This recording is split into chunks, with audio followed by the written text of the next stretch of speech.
woke up at around 1 in the morning with a sense of unease.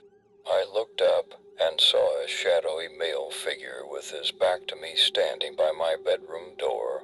I remember his appearance clearly. He wore a bowler hat, a long coat, and black shoes. I never saw his face. Before I could really even process the whole thing, I felt this incredible need to sleep, and I basically passed out. I was awoken about 30 minutes later by my brother, who has a history of intense night terrors and sleepwalking. He was standing by my side of the bed with his face only a few inches from mine, saying my name again and again. I immediately pushed him away from me and flipped my light on. After pleading with him to wake up and having no success, he opened his eyes and said, "It wasn't me," to which I reply, "What wasn't you?" He looked at me with this creepy stare that he only has when he's having a night terror and said, "It wasn't me, it was the man." I slept with the door locked, but wait, it gets even worse. The next morning at breakfast, at this point I hadn't mentioned anything about the scary shit that went down the night before. My brother says I had the craziest dream that there was a man in an old-looking hat and a trench coat standing in your room. A few years ago, my brother would get a call on his cell phone around 2 o'clock to 3 a.m. every night. He would answer, and it was this hellish sounding noise, like static mixed with screams. He changed his cell number after a month of this and it stopped. Then after a week or so it began again, the exact same noise, exact same time.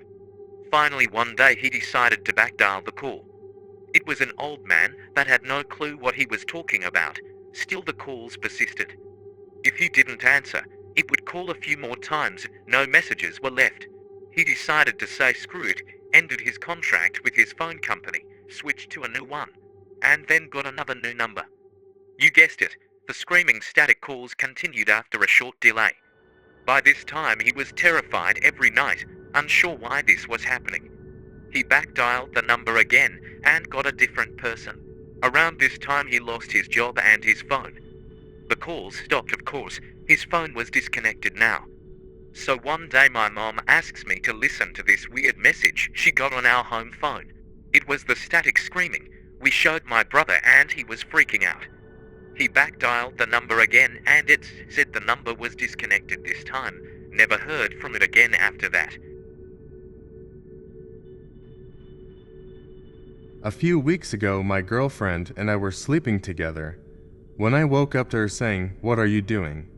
She sometimes talks in her sleep, but this sounded so coherent and urgent that it jolted me awake, and I asked what she was talking about.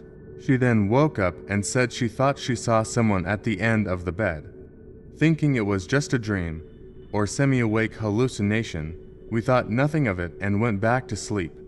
About an hour later, I woke up and saw someone standing on the bed with the sheets wrapped up and twisted to their neck. I didn't know what to do, but the first thing that came out of my mouth was, "What are you doing?" My girlfriend then woke me up. I had been dreaming the exact same thing that she did, and said the exact same thing. I work at the Myrtles Plantation and I have so many of these stories and events that visitors tell me. The creepiest is one, in my opinion, is that you can sleep at the plantation kind of like a bed and breakfast. Well, we have a room that is filled with those creepy ceramic dolls. There is one doll though that was one of the children's favorite and always was in the bed with her at night. The child later died too long to explain and the doll stayed on the bed with her. When we started to house guests at the Myrtles, we kept the doll on the bed in memory of the child. The first night when someone slept in the room, they moved the doll to get more comfortable. In the morning, the doll was back in the bed with its hands on the guest's throat. She came out outraged, accusing us that we did something in her room. No one went in or out of her room that night at all. The next guest moved the doll as well, and when he was sleeping, he heard tapping on the wood floors. He woke up and noticed the doll on the floor where the sound was coming from. Everyone who stays in the room and moves the doll will come and go back in its bed. When I was younger, my family was extremely poor and lived in a very old mobile home on some land my grandpa owned. This piece of land was in a very small town out in the middle of nowhere, Texas, and was covered in woods.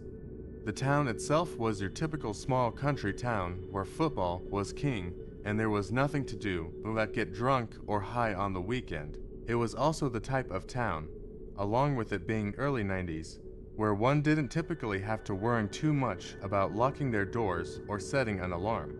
Now, our trailer was a 2-bedroom and my parents, always putting us kids ahead of themselves, slept in the living room on a fold-out couch. My room was directly connected to it, and my sister's room was down a whole way past the kitchen and bathroom at the other end of the trailer. One night, after everyone had gone to bed, my dad is woken up by a feeling that there is someone in the room.